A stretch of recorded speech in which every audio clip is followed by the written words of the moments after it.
Elanga rescued the Red Devils in a game where we were tactically and technically outclassed for long periods. But what did Atletico do to make life difficult for United? Let's go to the whiteboard. Without the ball, Atletico mixed it up between a high press and a mid-defensive block. Atletico's trigger for the high press was Felix and Correa pressing United centre-backs.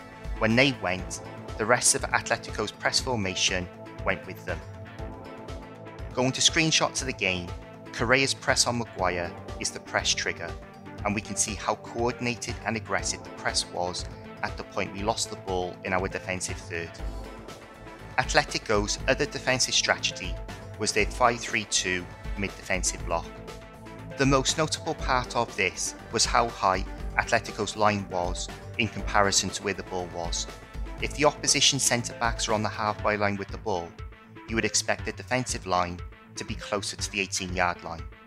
This high line squeezed the space between the lines, giving Ronaldo and Fernandes no space to operate. Going to screenshots of the game, we can see Atletico's 5-3-2 mid-defensive block with a high line. With no space between the lines, Fernandes is forced out to the flank. But they didn't just sit in their positions, they allowed United centre-backs to have the ball. But as soon as the ball went into United's midfield, Atletico were aggressively engaging the ball, forcing United to play backwards and sideways.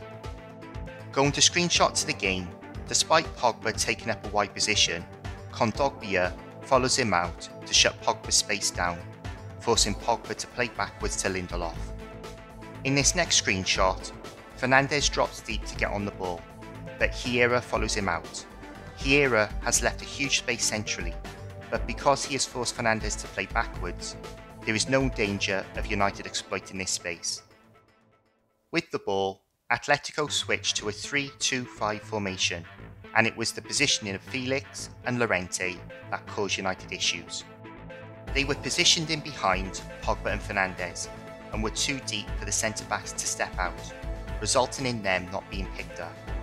When Atletico filtered the ball out to the wing-back, they were able to create a 2-on-1 against United's full-back, and Atletico had a lot of joy in the wide and half-space areas.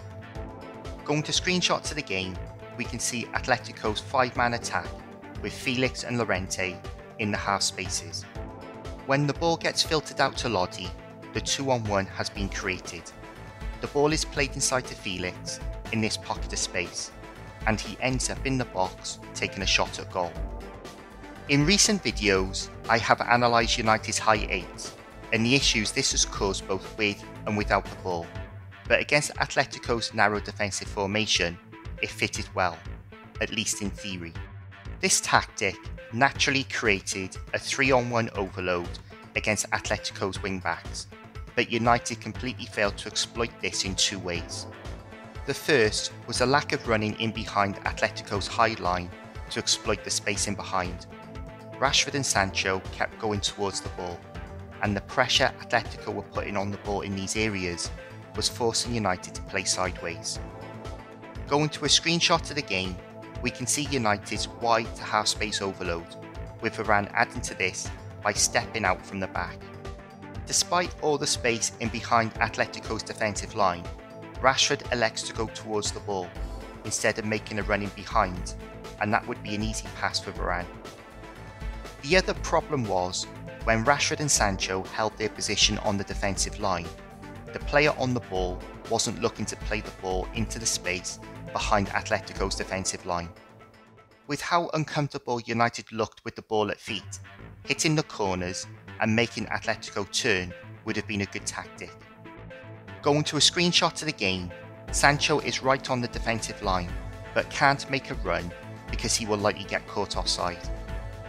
But with all this space in behind to hit, all Lindelof has to do is play the ball into this area, and it's a foot race between Sancho and Lodi, and it would get Atletico's defence running back towards their own goal. The Devils' verdict is, Simeone outthought Rangnick. It was a masterclass in how to control the game without the ball, but make the most of it when you have it. But you have to give Rangnick credit for the substitutions he made.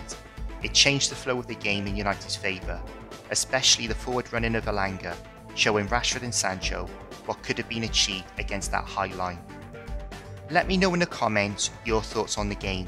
Thank you for watching, and please like, subscribe and share, and I'll see you in the next video.